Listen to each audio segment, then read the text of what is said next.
Marco Reus. Daniel Malen! Wonderful! Fantastic from Royce. Jude Bellingham, that's excellent. Jude Bellingham, this is absolutely brilliant. Jude Bellingham!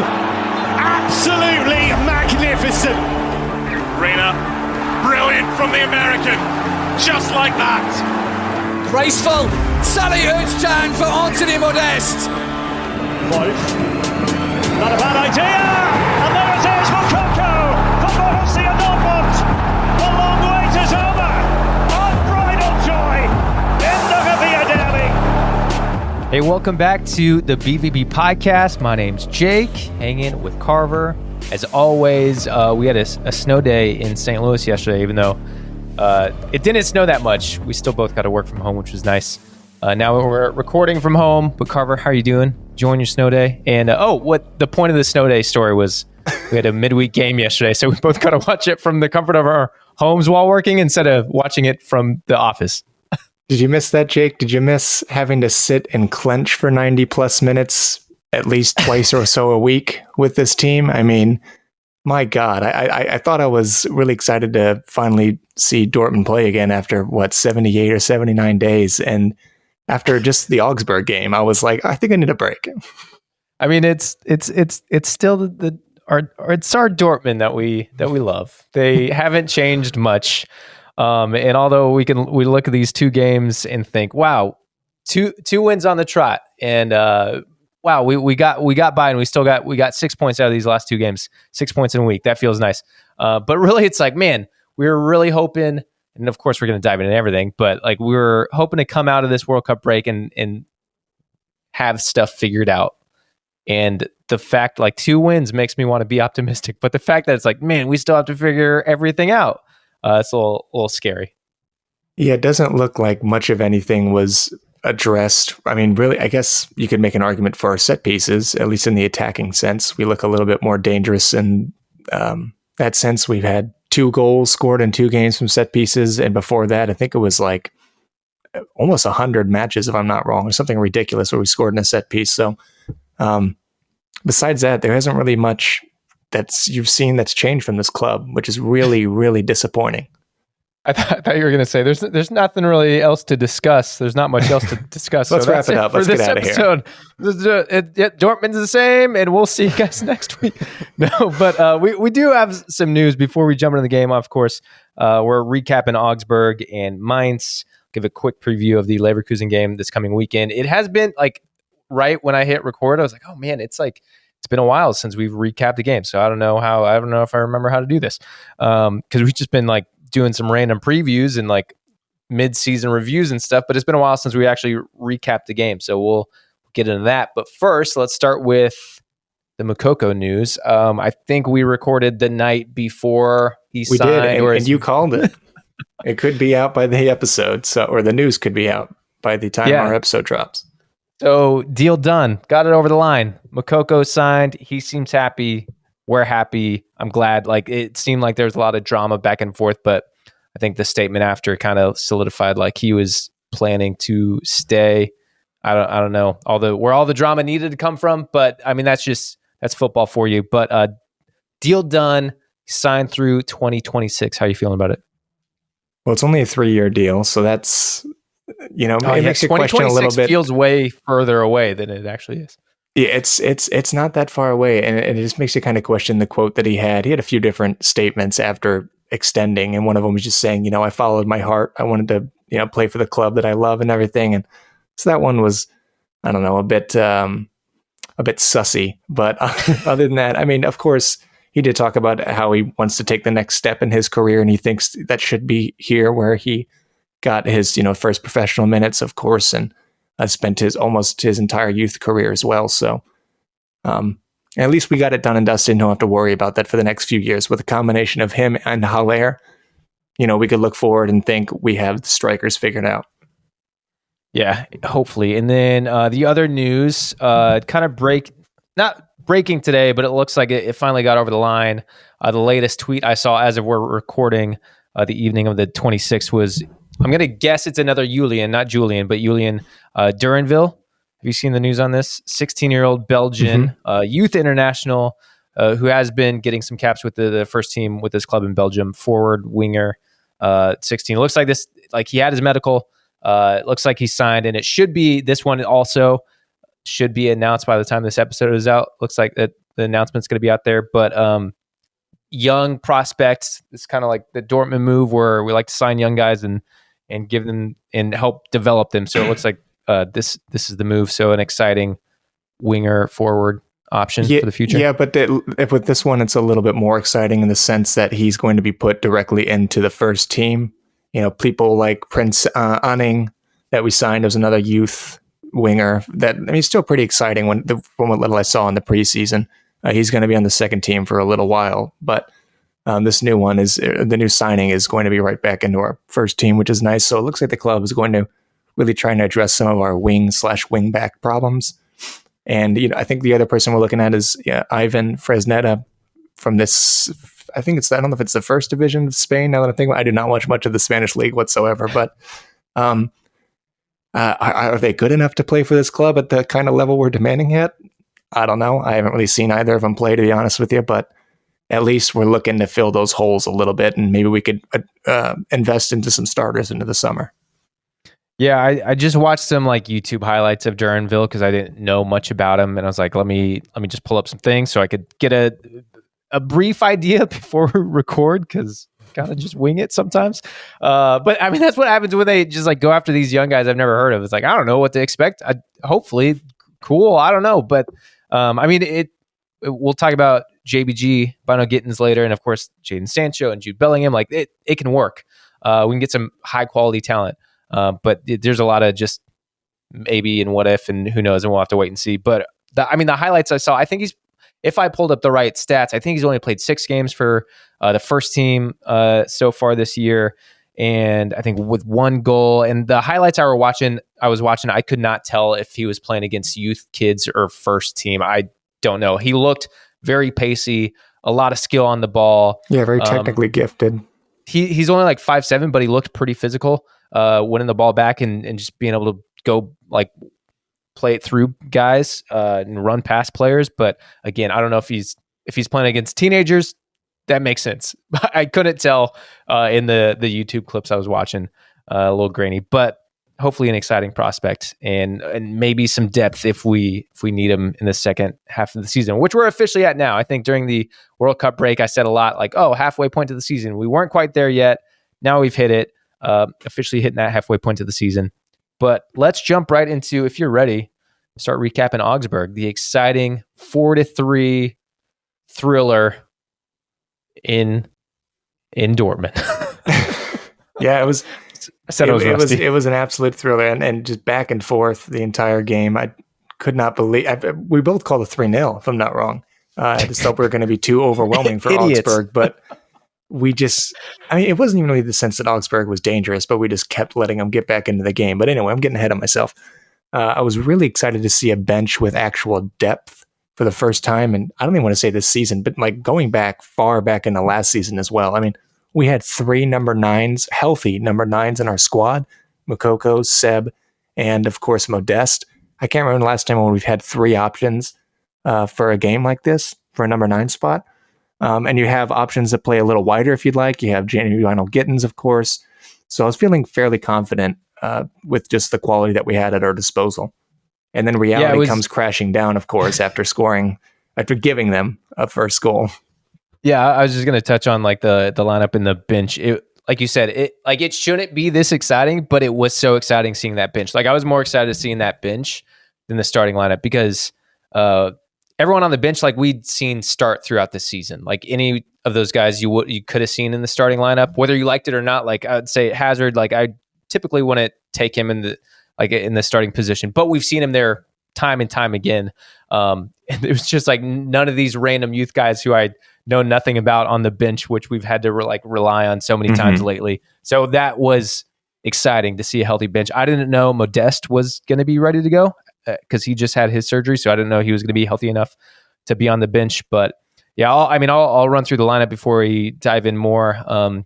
Kobel starting in the goal, obviously. That's going to be my New Year's resolution, 2023. Never forget about the keeper like I always did before.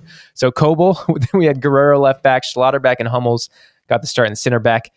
Julian Ryerson said it wrong last week. I think we got the correction that it's not Ryerson, it's Ryerson, unless you just want to be American about it.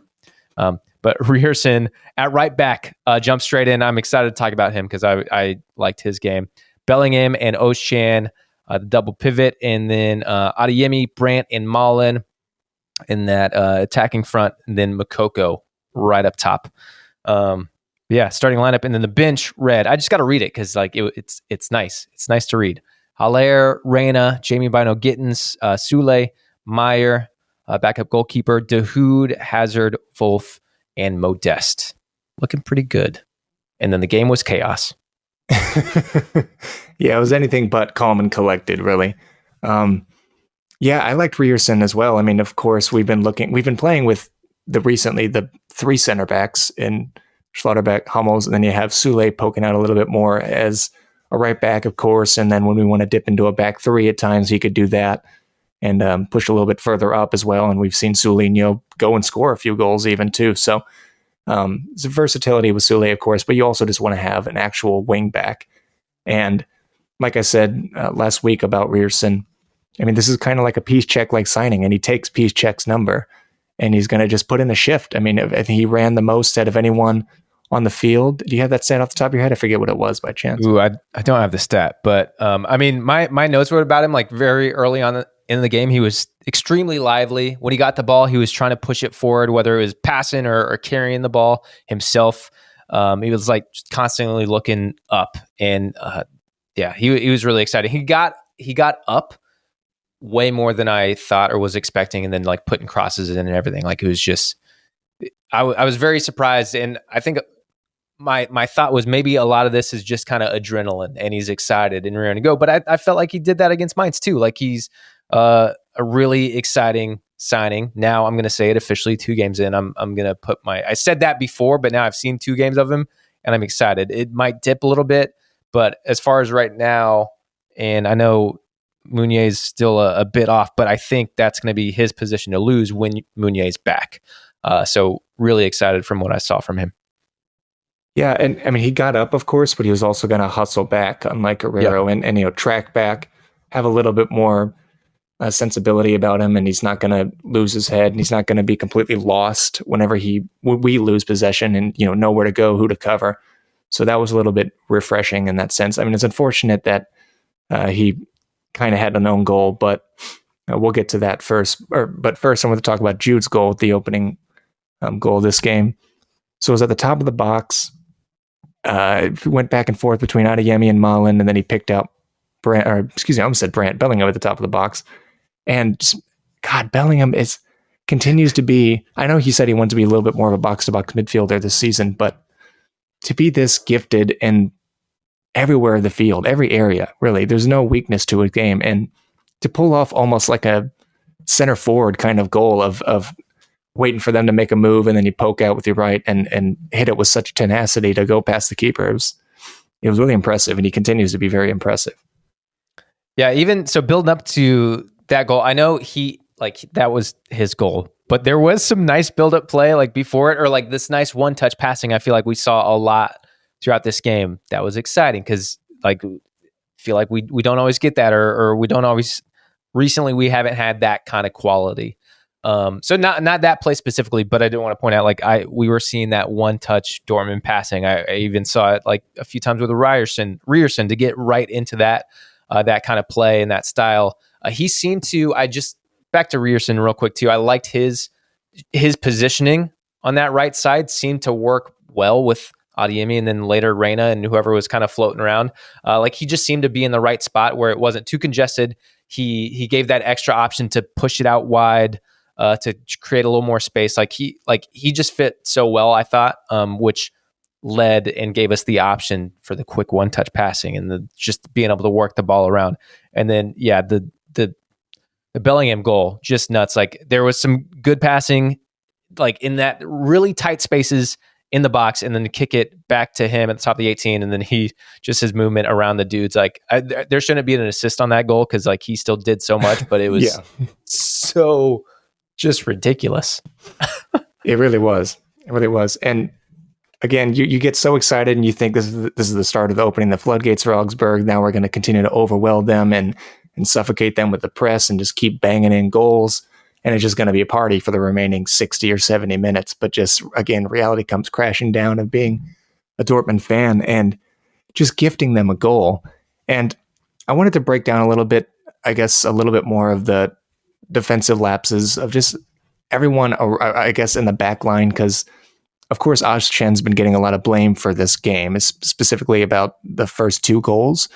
And in all fairness, he did have a pretty poor game against Augsburg, but I think there's a lot of blame to go around, and it's not just him or his mistake for the first few goals. And I want to talk about the first one.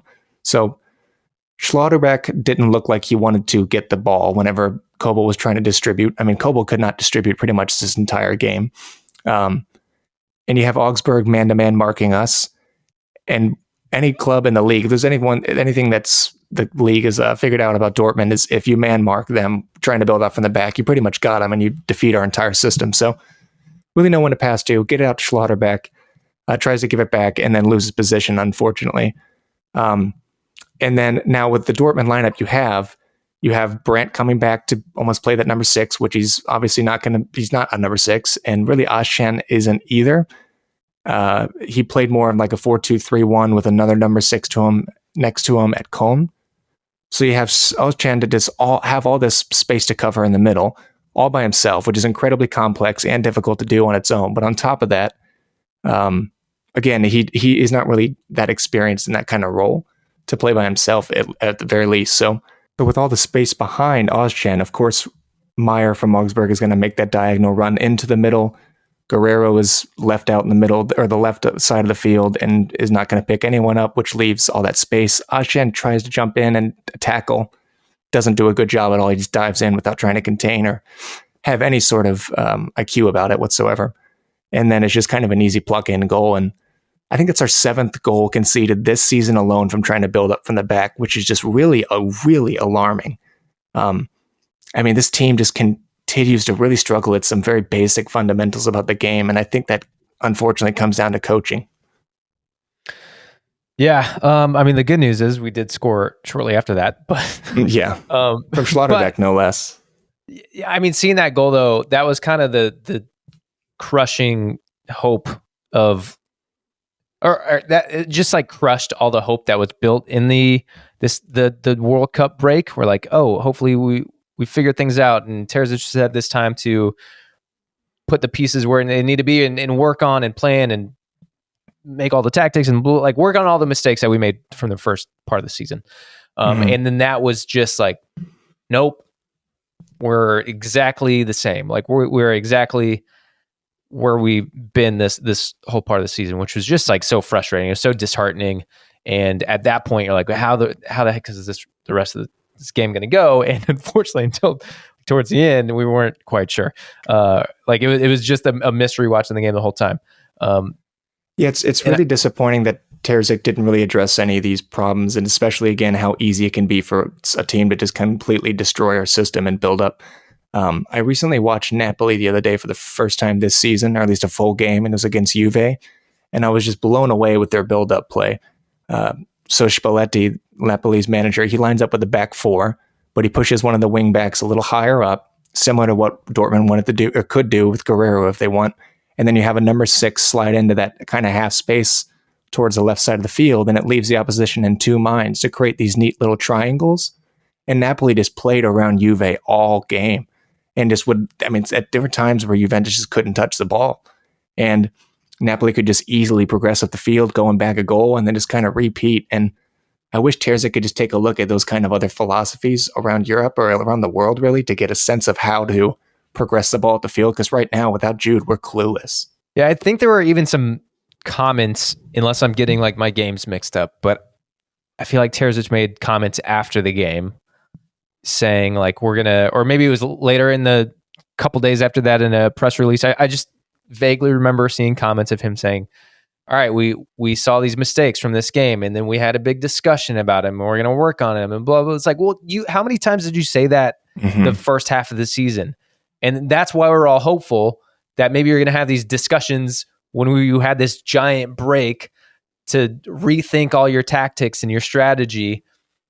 Like it's like too late. Like I don't want to hear that now, because that then makes me think you're just sitting on your ass the whole World Cup break. Like what were you doing? Like it took these mistakes again to be like, oh, let's have a meeting and let's figure it out. It's like, no, you should have this figured out. It's been going on all season. You just had this whole World Cup break to figure it out. Like, or at the very least have a general idea of how to minimize these things. I mean, of course there were individual errors. I talk about Ozcan making a very poor tackle to concede the first goal, but the second and third goal that we conceded were very similar, whether just kind of failing in build-up play or just not knowing what the hell to do, or how the hell to defend once they get even near our final third of, Guerrero being pinned out to the left or to the touchline, have Ozcan having like acres of space to cover in the center behind him. And then in the Augsburg game, you have Jude pushed up really far. So again, they can just continue working right behind us. And if you're Terzic, these are things that you obviously have to think about. Okay, Guerrero is a player that's not going to track back as much. How can I try to cover the center a little bit more and a little bit more on the side, so we're not leaving these gaps of, whether it be between Schlotterbeck and Hummels, how we conceded the second goal, or if you have Schlotterbeck pulled all the way out to the left and then you have space in front of him, Ozcan's in a different space. It's a lot to think about, but obviously you have to have some sort of answer here, some sort of response. Yeah. I was gonna wait to talk about Rafa Guerrero in the Mainz game, but I'll mention it now. But it came up in the Mainz game, and I texted you when it happened. And I've just decided I'm done. I'm done with Guerrero. I'm not a fan. I haven't been a Dortmund fan long enough to where like I've had enough Guerrero moments where I'm like, oh yeah, I love this guy. Keep him around forever. Contract's up at the end. Cool. Let's clear him out. Bring a new guy in. I'm very ready to move on. Because not just from like the mistakes in this game, and maybe not his direct mistakes, but his positioning specifically, and him just kind of running around the field, doing work, like going wherever the F he wants to go, doing whatever he wants to do. And because of all the mistakes we've been making throughout the season, it's like your first priority should be like, you need to be defensive. You need to make sure you're in the right position to stabilize our defense. And I get that he can go forward and create some stuff and get a couple goals, but he doesn't do it frequently enough to warrant the lack of positioning in the back.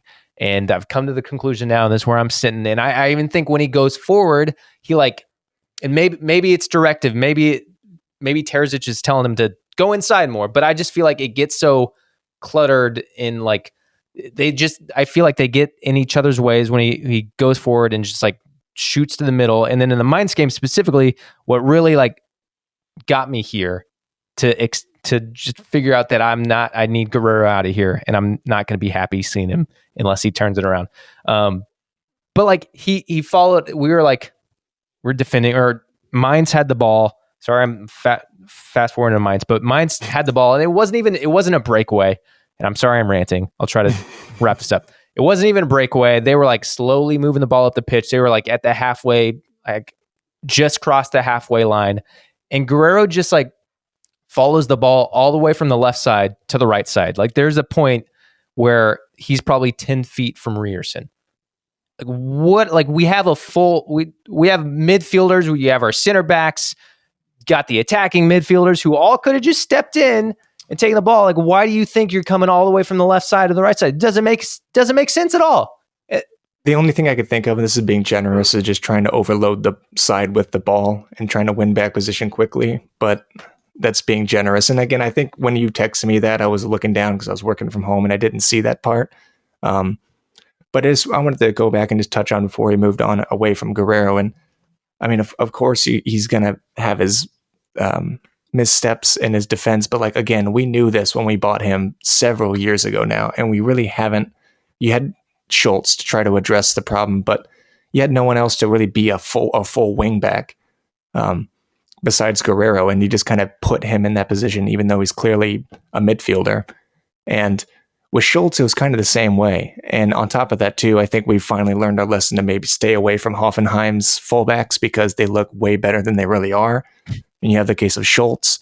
Before him, it was Toyan as well. And then with David Raum too, I mean, he's been kind of dog shit at Leipzig this season too. So we just haven't really tried to address anyone or address the Guerrero problem besides him. We're just kind of like, we'll stick with him and put him at fullback and hope for the best.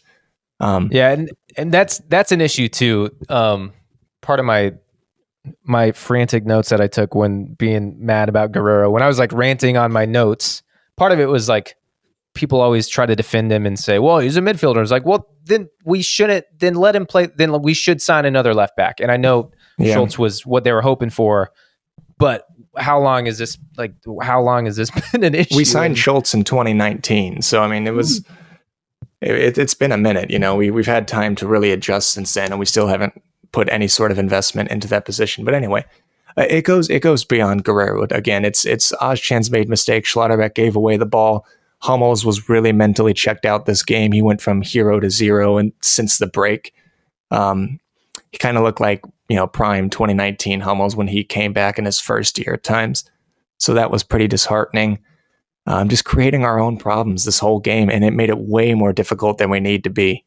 Yeah, I mean, positive note, like we did mention, 2 minutes after Augsburg scored their first goal, we got a Schlotterbeck kind of redeemed himself a little bit after making the mistake. He did get the goal back header from it was I don't remember if it was corner or a free kick, but it was a set piece goal. Yeah, which was and I remember it's great. And then I remember Schlotterbeck said in the post game interview that he would rather just take away his goal and just not make such a stupid mistake to begin with. And I think that's a well said quote. I think rather than just trying to redeem yourself like that, don't make the mistake in the first place. And so I think he's got the right mentality with that sort of thing. And then shortly after that goal too, like 2 minutes after that, we got another free kick in a dangerous position, which almost led to, probably should have been a header goal by Hummels, kind of that good position. And then he almost followed it up with a bicycle kick too, which was incredible. And I'm not going to I'm not trying to break down every single moment, but what I wanted to point out in this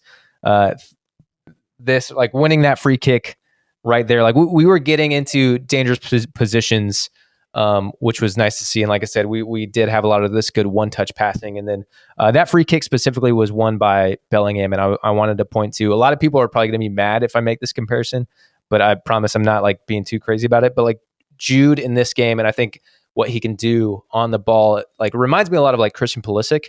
And I'm not saying Jude's almost as good as Christian Pulisic. Not saying that at all, but Pulisic's ability to... He's way better than Pulisic. He's way better. And that's why I don't want people to be mad or anything. But Pulisic's ability, especially when you see him in CONCACAF, to just get fouled and just work around people. Jude has that same thing. It's pretty similar to Royce too. Yeah, Royce draws a lot of fouls and you're just able to drive forward. So without Royce or Jude on the field, you really get to see struggle to possess the ball progress the ball whatsoever, and you really start to see that in the Mainz game, obviously. And in so many instances, it's not him just going down easy. It's genuinely trying to work around this guy, getting kicked an absurd amount of times. I think that one, there's 2 fouls on him, and he went down on the second one because it was a really big tackle. But and every single time I'm just man, I hope he's not injured, but luckily he's still young and spry. So. Just to wrap up with Augsburg, I mean, we were bailed out by individual brilliance. Jamie Bino-Gittens, I'll talk about his goal real quick, and Reyna's goal, of course, too. But everyone in the entire world and in that stadium knew Jamie Bino-Gittens was going to cut inside there. But you can't stop him. You can't stop the kid. He is just too lightning quick. I didn't expect him to really pull off a shot from outside the box, but not complaining whatsoever. That was a very brilliant goal, and happy to have him back. I mean, that is exactly why you need a winger. And that play from start to finish shows you how well we can do with someone who plays out wide naturally. But yeah, happy he was able to get on the score sheet and get us back in the lead. Yeah, I just want to apologize real quick too if you hear a dog barking. You're good. It's not my dog. I have a dog who's very quiet all the time, but we're watching a neighbor's dog and he's been barking quite a bit. But I will say, although I was kind of ranting about Terzic a little bit earlier, the positive thing we did see was the subs coming in. Reyna and Bino-Gittens in a good time to make sub. Was it the 60th minute around then? It was fairly... And of course, too, Haller came on as well. I almost skipped over him, which No, we won't skip over that. I was just going to hit on Good timing of the subs, and holy crap, we needed it. I know I've been defending Adeyemi quite a bit lately. I know a lot of people are fed up with Malen, but I felt like, of course, we know what happened in the Mainz game, but this was almost the sign. Like Reyna and Bino Gittins both came in, both scored, very lively. Man, it was so refreshing to see Jamie Bino Gittins back, and I'm so excited because he was awesome, and like it's exactly what we needed. And I thought this was like, yep, Adeyemi and Malen aren't going to start. Like they've officially lost their spot to start, and I don't know why they started. Mainz, like I just feel like that was their sign to be demoted, and they have to work their way back to that starting position. Well, you got to think how long they've been out, and I think they're just trying to ease him back in. And I'm not trying to have a go at JBG at all, but he had a few stinkers in the first half of this season, so I'm just very glad he hit the ground running. But I don't want to hype him up too much to think he's just untouchable or anything. I mean, the very last game before that he was in was Hoffenheim before he picked up that injury, and he missed a few sitters. So I'm very glad he's back, and of course that he's back in a fizzling form too. So, but yeah, I want to talk about Haller too. It was chills when he came on. The standing ovation he got was incredible. Of course, it was cool to see, and on top of that, the chants too from Nubby. Just yelling out his name was awesome. It was loud as hell. Yeah, unfortunately, I really was hoping we'd get a goal from him on the debut. I was calling for a Haller hat trick, didn't happen. But I still thought I thought he played well, and I thought he was getting in good, dangerous positions. There was quite a few chances. There was that one late on by Bellingham, which did that just ridiculous move skill around the dude in the corner. Do you remember what I'm talking about? Oh God, it was so nuts. It was just dirty what he did, like back heel thing around him. It's so hard to describe, but I think you know what I'm talking about if you just go back and watch. It was nuts.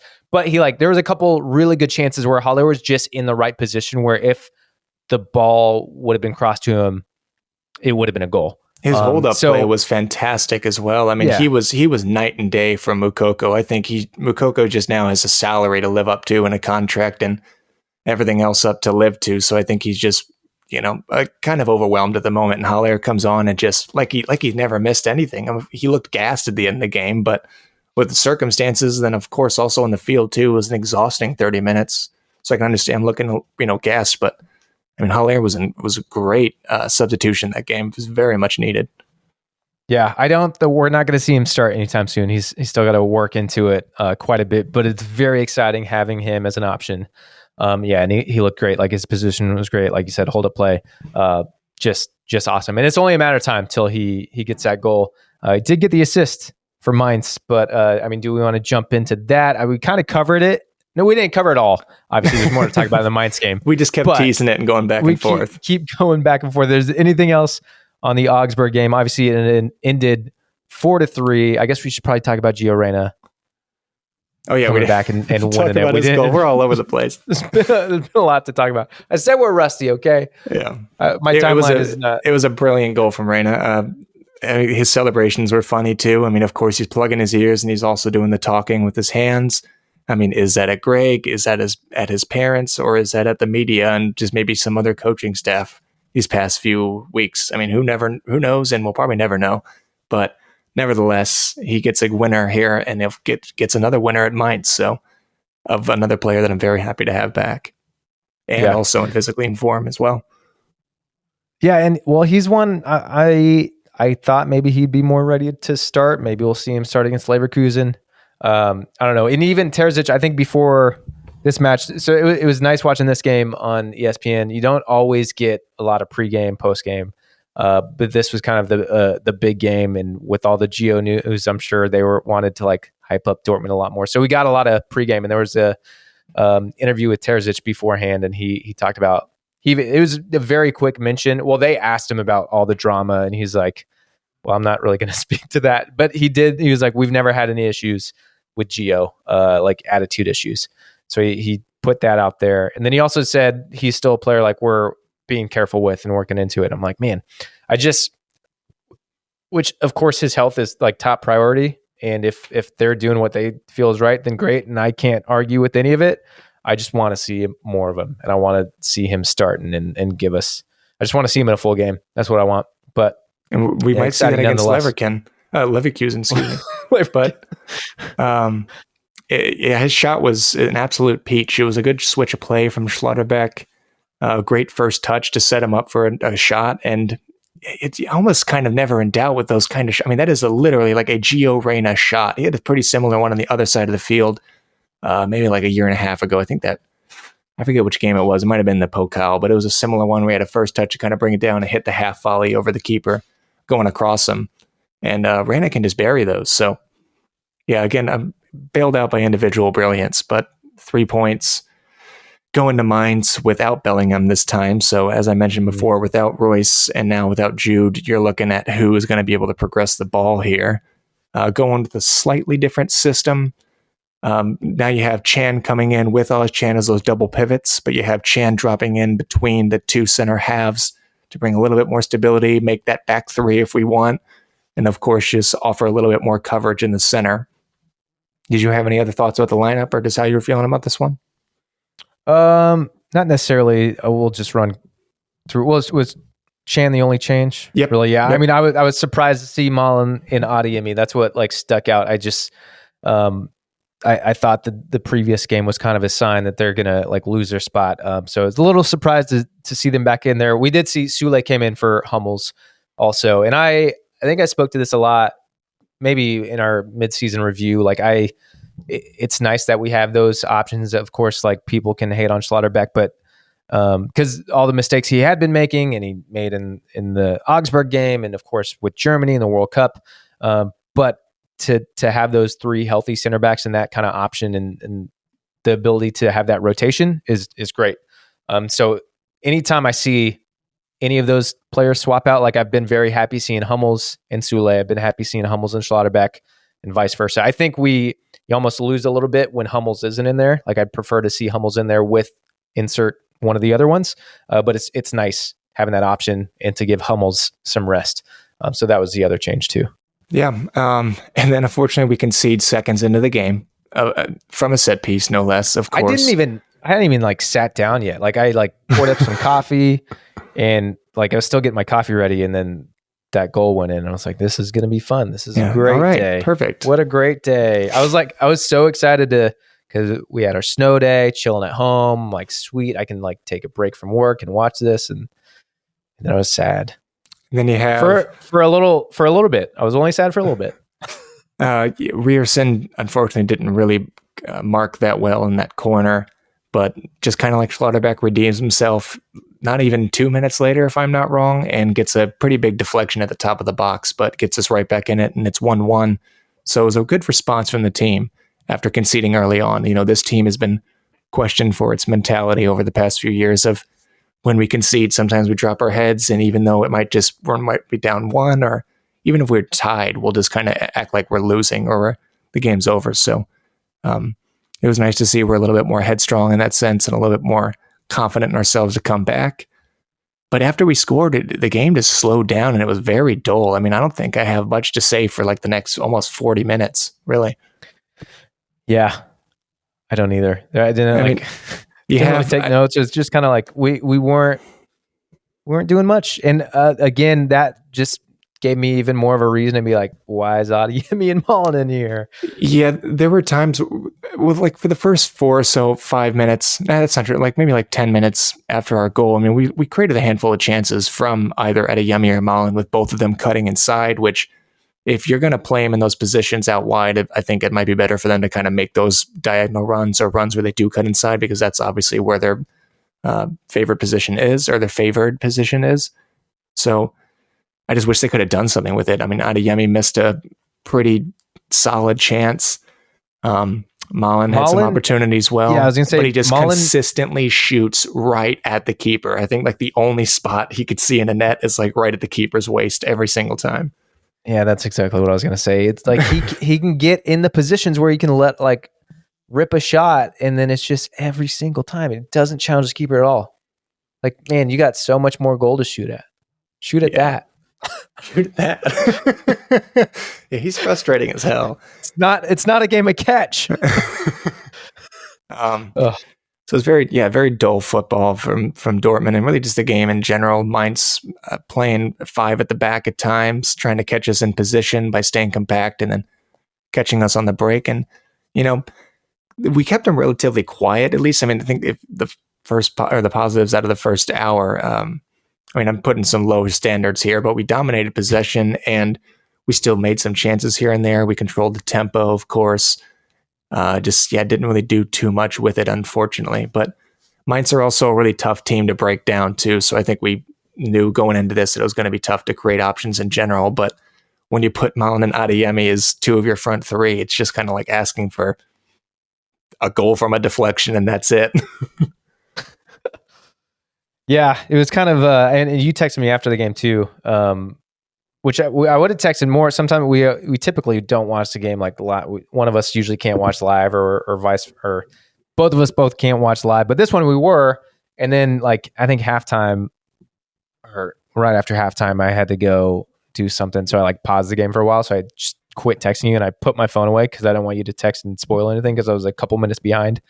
But it turned like I didn't have anything to say to you because it was all kind of a dud. And you mentioned after the game about just always relying on individual brilliance, and that's what I think when you go back to your comment about Napoli and Terzic.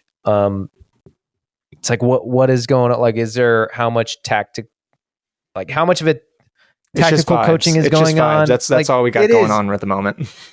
Like, was he telling them to do anything? Because that's just where we've been for such a long time, is just relying on someone to do something great. It seems like there's no real strategy, or like what are we doing? It's like and it's sad because we were so excited in the summer with the signings we made, like Sule and Schlotterbeck, and it looked like these are guys who want to be here. They want to win stuff with Dortmund, and it's like we signed the dudes, but we're not giving them the, I don't know, tools or whatever to succeed. Yeah, we're not really setting them up for success, are we, at the moment? It's very just stagnant in general, but fortunately we were, again, bailed out by individual brilliance and got the win again. But you see a triple substitution in the 62nd minute of Haller, JBG, and Reyna again, which just completely changed the game. I mean, we weren't looking like insane, anything like that, but of course, like now you have players who could actually link up. They've got, a little bit more versatility. They can shoot, for God's sake. You have a hold up or a target man. Go ahead. I was just going to say, Reyna came in for Chan, which made a lot different in the midfield. So he played a little deeper this time, which gave us a little more build up in the midfield. And then we had an extra attacker out there too. I think it was Adeyemi who stayed out there. Yeah. So that just like changed the dynamic of the build up and everything too, having Reyna a little deeper. Which if there's anything I probably would have switched or done differently, is I would have put Reyna out on where Adeyemi was and then brought on Dahoud. I don't know why we didn't see him this game. Of course, he's not fit to play maybe a lot of football, but I mean, I think he could have easily done like maybe 20 or so minutes. And if not, why is he in the squad if he can't do 20 minutes? Yeah, I expected him to start, and I kind of was getting confused because I remember seeing him play a lot, and it was in the friendly in Spain, and that's where it was. So the pace was a little different. But I was just like, Dahoud came in the against Augsburg is what I was thinking. So I was really surprised that he didn't start over Chan. But I don't think he came in at all. He didn't come in at all against Augsburg. Nope. So I guess neither of these games. And a team against Mainz where it's tough to break down, you'd want a player like Dahoud that can kind of open up that play, help with the build-up, which Reyna did, but I mean, that's just not Reyna's main role. I'd like to see him a little bit higher up the field. But nevertheless, I mean, Haller, I thought he looked pretty solid again. It was a little tougher to work Haller into this game, but man, having a target man up top that's like just gifted with his feet is just, again, night and day compared to him and like Modeste. And I love having the combination of course, if Moukoko isn't working out one game, you could bring in Haller, completely different player, but still high quality, or vice versa. So I was happy with the strikers. I mean, Moukoko had another stinker, but having the option is nice. And Reyna bailing us out again, just in the dying moments this time. right before. Yeah, and I mean, I'll just say I was fully expecting, like, I was so sad already because, like, just settling for a draw for this game. Like, with how, I mean, all the mistakes we saw from Augsburg, and we pulled out the win, thankfully. And then this game, yeah, it's just, like you said, stinker is the right word. And I was like, man, it's going to be so dissatisfying to get a draw. It was very underwhelming, and it was a very bang average performance from our attack until the changes were made an hour in. But I honestly kind of was feeling another goal in that game, whether it was going to be against us, I don't know, because I mean they brought on like 4 different players that were over 6'5" and just going at us on the counter. A lot of them with their new signings too, so they're bringing on a lot of energy. But with Haller just in the box in the game, I don't know. I was thinking we were going to maybe bag our back one here. I mean, where we wouldn't be strangers to it. I think we did that same thing with like a 90th minute and maybe 91st minute winner against Mainz and at Mainz a few years back with Witzel. So I don't know. I just kind of had that romance in me, or I was going for the romance of someone getting ahead on it. And it was Haller. I mean, it was a brilliant header from him, like going all the way back, but still having the neck muscles to get it across. Again, that's exactly why you need a striker like that. Having a player like Haller, and I know Moukoko is agile and can jump too. Like we've seen him score amazing headers.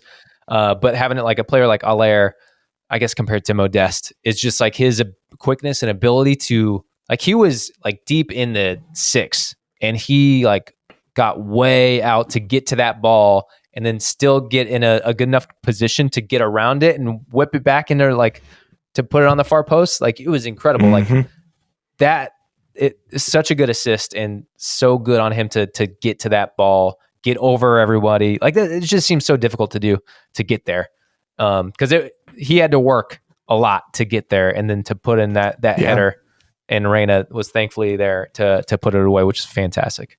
It's a relatively easy finish for Reyna, but you can't knock the positioning from the guy. I mean, that's the exact kind of spot you need to be in, right place, right time, and that's a poacher's finish. So Reyna's not only got the ability to pull it off from distance, but be in the right time or space and right time for a tap in too. I'll take those. We got a dark Gio on our hands, you know.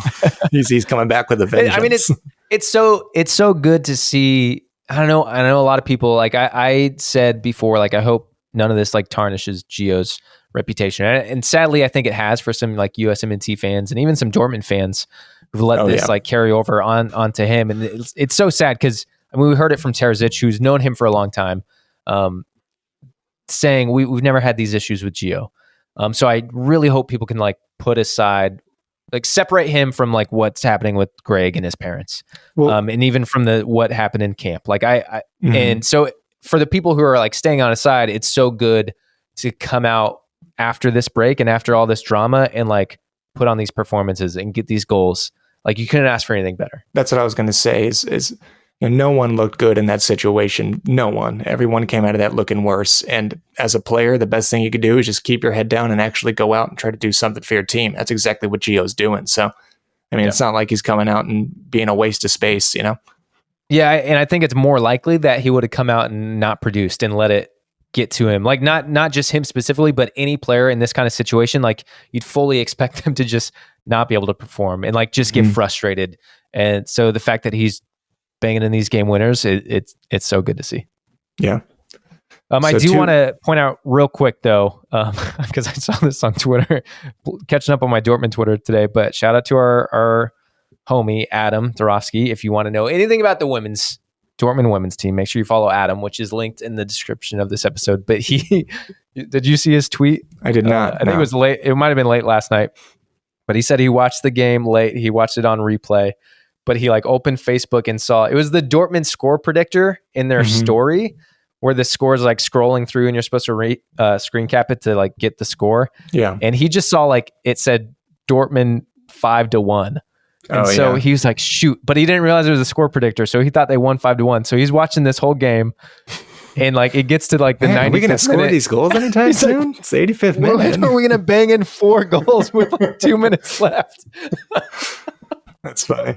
So shout out Adam. That's good. Oh, that must have been really disappointing then for you, Adam. But yeah, at least you got the win. I mean, anything else on Mainz? Or no, that's 2 games, 2 wins, 2 very, very disappointing and very underwhelming performances. from Dortmund. They're, despite having very good individual performances, the team as a whole was pretty bang average at best. But nevertheless, we got 6 points, picked up points when Bayern dropped points. So now we're only 4 points behind them, and we're right there for the top 4 as well. I mean, it's going to be a fight. I think it's actually everyone between 2nd and 5th are tied at 31 points right now. So it's going to be a tight race, but we're right back in there. And next game is Sunday, 11:30 Eastern time against Leverkusen, who've they've been firing. Xabi Alonso's quietly been firing too. I mean, they haven't lost a game in, I think, like at least 7 or 8 competitive games now in the league. Yeah, he's turned them around. They're playing good football. Carver and I saw them in person in St. Louis. That doesn't mean that I'm a Leverkusen fan now. Pointing that out, reiterating it, but it's gonna be a tough game, and I don't know. They've been playing good, so it's gonna be a tough game. And I mean, if we look at Augsburg and Mainz, for an example, who knows what's gonna happen? I mean, you have any predictions or any more to say about Leverkusen? Yeah, well, I wanted to correct myself. Excuse me. So they've won 4 of their last Bundesliga games. They're starting to pick up form because I think at first Xabi Alonso was kind of struggling a bit to kind of implement himself at Leverkusen, but now he's picking up some steam, getting a lot of things figured out. Of course, the break was almost like a preseason for him. Yeah, that was like the perfect timing. It really was for a new coach to come in and get a preseason is exactly what he had, and because they took advantage because they came to the States, they played a lot of friendlies. Like we said, they played in St. Louis, so like just really good for them. Yep. They have Florian Wirtz back, who just made his first appearance in the league since, I don't know how many months ago. It was almost a full year, I think. I think his last game was like last March or something like that. So, I mean, he's going to be huge for Leverkusen. Schick looks like he's still out, if I'm not mistaken, but he's been kind of a dud anyway this whole season. I think Leverkusen should have cashed out on him. I'm hoping now that we've had 2 games in a row where our front 3 aren't doing anything and we change it up and then we're looking a lot better. I think hopefully Terzic is learning, and I'm thinking he's going to start JBG and Reyna, or at the very least Reyna. And hopefully I think Haller might be ready. Of course, not trying to like sound like I'm rushing him by any means, but getting 2 games in a row now where you're getting 30 plus minutes, and he said he's feeling pretty good. Maybe this might be the time to finally slot him in there. And I think we're going to be, going forward, we're going to be scoring a lot of goals. We're also going to be probably conceding a lot of goals because we're not going to fix our defense overnight. So it's going to be a goal fest, and I'm going to go 3-2 us. Nice. The only concern with Haller starting, like I want to be optimistic, but the fact that we played 2 games in a week, and this will be 3 in a week technically. That's the slight worry. Like maybe it'll be the next week where he gets a start. But again, exciting. I mean, Mokoko's had a couple stinkers, so he's got something to prove. Hopefully, this is a game to do it. So hopefully he can come out strong, and then if not, Haller is a good option off the bench. My thoughts. And I do think there's going to be goals, and I hope we can. I will say, despite the chaos of those last 2 games, we were able to like keep our heads up and keep playing. When we let in bad goals, like we were able to score fairly quickly after that. I like both goals our goals in the Augsburg game were like within a couple minutes. I think like Reyna's winner was like 2 minutes after they scored. And the same with the Schlotterbeck goal after the mistake. Like we were able to like not let our heads down and keep playing. And so despite the rest of the Mainz game, like after the goal like was pretty dull, we were able to stay in games is what I'm trying to get at. So hopefully if we make a mistake, we can still be strong and keep playing. So I'm going to go 2-1 just because I want to be different. And I don't 2-1 win. Score 2-1 win. I don't think it's going to be. I mean, the Augsburg game was crazy. I don't know. I'll go 2-1. That's what I predict every time. That's so boring, but that's what I'm sticking with. So again, we're at Leverkusen Sunday, 11:30 Eastern. Did you go to Amsterdam last weekend? Because I forgot to ask. I did not. I did not. If I'm being honest with you, I overslept a bit, and I just wanted to stay at home when I did wake up. I wonder if they're doing something. Sorry, Nathan. This week. And the gang. I'll if they're going Sunday, I'm going. Yeah, because it's a little bit later. If they're going Sunday, don't want to promise anything. Not prepared. Don't know if they're doing anything. But I will use this as a shout out to our friends at Brooklyn Brusen, and then the Kansas City. I forget what their Twitter name is, but the KC guys. If you are part of a Dortmund fan club supporters group in America or anywhere really, I know we got Dumbarton Brusen in Scotland, and if you guys are doing any kind of watch party, let us know. Reach out. We're more than happy to kind of spread the word and help people connect with you guys, because that's what this podcast is supposed to be about. It's just us connecting as Dortmund fans, no matter where you are, because it's way more fun to have a fellow Dortmund fan to be sad with. That's why I have Carver to support and be sad with. So of course, and the Kansas City group is all about. Yeah, the Kansas City group is Die Brunnenstadt BVB, by the way. That's why I didn't remember it, because I don't speak German. Hopefully I'll learn someday. Maybe one day. Yeah, but anyways, reach out, or if you don't know about a supporters group and you want to get involved, see if there's one in your town. I do have a link that says find a club near you. So you can click on that, check that out in the description of this episode. If you haven't already, if you want to give us a review, a rating on Spotify and or Apple Podcasts, that would be fantastic. A big shout out to any new listeners we have, because I know after the last episode we did, season's back, people are excited, but a lot of new listeners, so we really appreciate it. And if you want to spread the word by leaving us a review, that'd be fantastic. You can follow us, Twitter and Instagram. We didn't do Twitter questions this week. Kind of forgot to just put the tweet out and say we're recording tonight, so surprise, we're here. But if you have questions before, after a game, we're really active on there, so make sure you reach out at the BVBpod on all the socials. And again, you can find the link to everything in the description of this episode. Carver, I think I hit everything, and I feel pretty like I did that. Usually I ramble a lot more, but that was pretty, kind of knocked it out. All out. Perfect. No, you did a good job. And I intentionally didn't ask for any questions today. I thought about it, but I was like, man, we have so much to cover, and I feel like I'm going to be all over the place already. I was telling you just before that Augsburg felt like 2 weeks ago.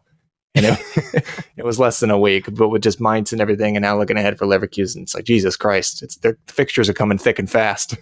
I typically don't like doing two games in one, but we're not always able to record after every single game. Mm-hmm. So that's why we'll do one. We might have something exciting planned next week. I'm not going to give any details because I don't know if it's been confirmed, but we might have something exciting next week. That's all I'm going to say. If not, then we'll be back with our normal episode next week. Sounds good. Yeah. See you guys later.